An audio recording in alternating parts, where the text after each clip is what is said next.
ang the elevator key he left in the bowl, the night the penthouse decided for us. At 9:04 p.m., I reached into the ceramic bowl by the door for my keys and came up with a small brass rectangle that didn't belong to our lives. It was heavy the way decisions are. On one side, embossed letters read Skyline PH Lift. On the other, a thin black strip had collected the fingerprints of a man who had recently been persuasive. When I pressed the edge, a blue diode winked once, delicate and sure, like a yes that had already happened. Rowan had left at 8 with the kiss you give a life you expect to be exactly where you put it down. Wrap toast, he'd said, 2 words that make celebration sound like a receipt. Notes with Marco after. Don't wait. Marco runs post, sound, and everything else that commits listening. The key in my hand was a rectangle that wanted to prove something about my tolerance. The oven did its cinnamon thing because sweetness always pretends to be a plan. The apartment's light climbed the wall in clean squares and refused commentary. I slid the key into my pocket, put on the jacket that knows how to stay quiet, and let the night practice being a hallway until it learned the difference between walking and deciding. Skyline is the kind of building that hired an architect to teach glass how to flirt. The lobby had polished black that convinced you it was water, brass with posture, and a pianist in the corner rehearsing the absence of blame. The concierge looked up with the practiced mercy of a person who counts confessions like tips and spends neither where I could watch. I held up the key because there are objects designed to make human interaction optional. He gave me the kind of smile you give to a man who has already agreed to his own version of things, and nodded toward a bank of discreet doors. The penthouse lift smelled like cedar edited for indoor use. The mirror wrote my name backward and attached a question mark. 40 floors went by in the illicit grammar of alibis, and when the doors parted, the carpet was thick enough that my shoes apologized. A small keypad waited next to a door the color of expensive silence. I pressed the brass rectangle to the reader and listened to the latch learn forgiveness. Inside, light arranged itself to flatter whoever wanted to own it. The river pretended to be honest through 6 panes of glass. On the kitchen island, 2 coupe glasses stood as if they preferred to be found upright. A suit jacket I recognized from Tuesday nights at the Edit Bay hung over the back of a chair, expensive in the way confidence sometimes is. The bedroom door was half open like a mouth about to decide whether to be a witness. I didn't call out. I walked to the window and stared at the city until it stopped performing. The door behind me opened with a sigh a body makes when it remembers its job. Rowan stepped out, jacket off, shirt open a button more than day permits. His mouth did the thing it does when it's rehearsing a reasonable version of itself. Behind him, Marco remained a suggestion, hands on the frame, professionalism trying to be furniture. Eli, Rowan said, my name with the softness of a receipt. The lift and I are on good terms, I said, because jokes keep panic on a leash. I held up the key. It adopted me. Marco did not move. His competence got very quiet and stayed useful. The night pressed its forehead to the glass and declined to narrate us. Rowan looked at my hand, and then at my face the way men look at their own reflection when the day forgets to forgive. Not here, he said. He glanced at the ceiling corner where cameras pretend not to exist. There's a terrace around the side. The terrace was a glass rectangle attached to the city's lungs. Ductwork hummed like anxious crickets. The rail kept its counsel. Down below, headlights stitched a map for people who preferred their stories shorter. The air found the opening at my collar and stayed there, interested. Rowan leaned his palms on the rail and then turned them up, as if unfolding a plan he didn't want to see through. I lied when I left, he said. No decorations. Rap happened. People used their best grammar on goodbye. I told myself I wanted 30 minutes where being interesting didn't need to be ethical.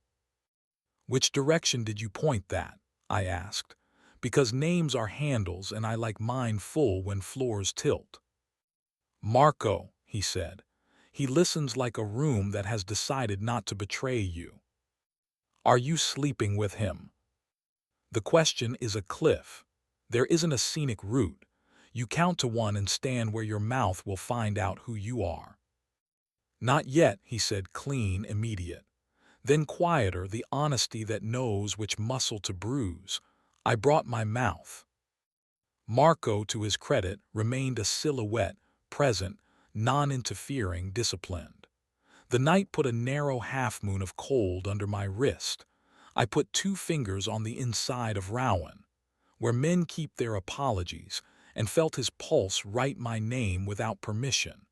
His eyes closed the way doors do when they want to be touched. You like wanting that proves something kindness can't, I said. I didn't make it cruel. Cruelty is the lazy cousin of precision. You treat intimacy like a sport and honesty like off-season training. You like to coach, he said, mouth betraying a smile it couldn't cash, which is unfair in how we've survived this long. What do you want? I asked. Now not the apology you drafted for daylight. He stepped that last small distance between invention and decision. The heat off him learned my jacket like a language. He spoke so close I felt punctuation. I want to go home with you, he said. I want you to want me where our towels remember us and desire isn't rented by the hour. Marco exhaled once, precise, not approval, oxygen management in a room with reduced visibility. He kept his eyes on the city. He is good at being furniture when a room needs it. I lifted Rowan's chin with the same 2 fingers and kissed him. Not hunger first, but relief. Relief is the kind of appetite you can walk home. His mouth opened with the honesty you can't perform on cue. I slid my palm under his shirt to the heat at the small of his back where his body keeps its best arguments. He made that quiet sound that convinces me our kitchen is holy. The glass threw our shapes back at us thinner than truth. I used my mouth to correct the proportion. I stopped before the room could pretend to be a witness. He kept his forehead near mine, the way punctuation refuses to let grammar think it invented meaning. Inside, a door somewhere decided to learn patience. We returned to the living room and Marco had the good sense to be an exit already in motion. He paused at the island, wrote a number on the back of a coaster, and left it face down without looking at either of us. The door clicked the way an edit does when it knows it landed. We took the lift down because mirrors hadn't earned our trust. The concierge smiled the kind of smile that understands a ledger. Outside, weather declined to put us in a paragraph. I liked it better for that. At home, the cinnamon had behaved like loyalty.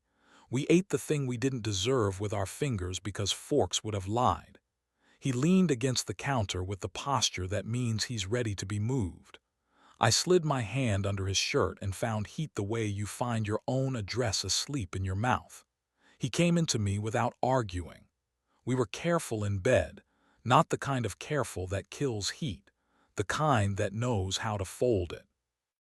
He knows where to put his palm on my ribs so the rest of me remembers how to turn without writing a manifesto.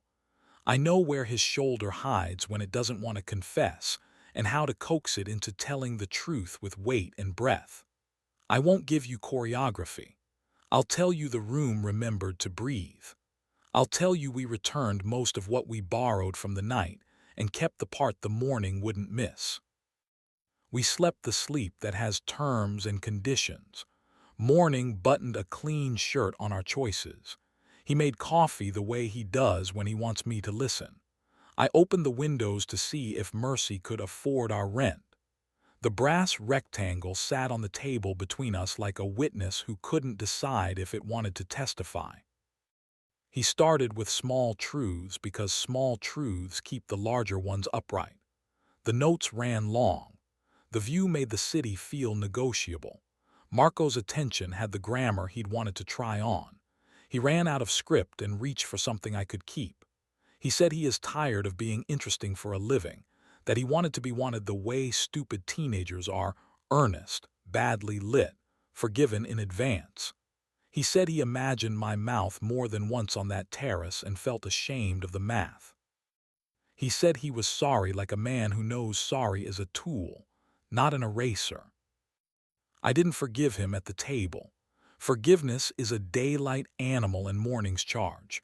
I told him to put on the coat that doesn't belong to penthouses and walk with me to the canal where water performs Paris and gets away with it.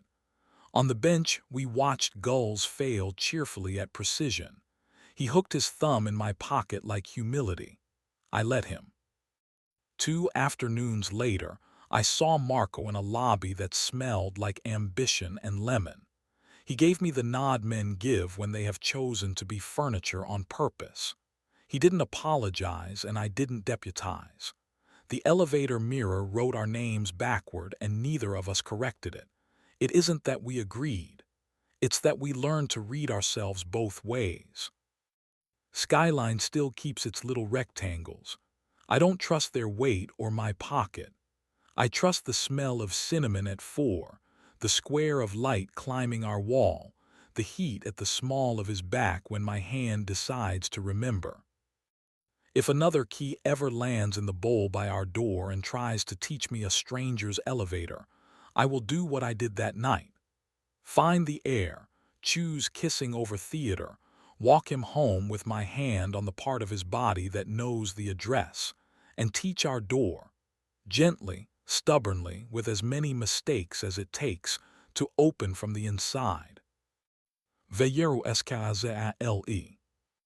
Perisha ian ove uyu, yeste al eri u un ka el yeri, and uyu te al el yeri ka on en a en ge eliakratko yaskeo.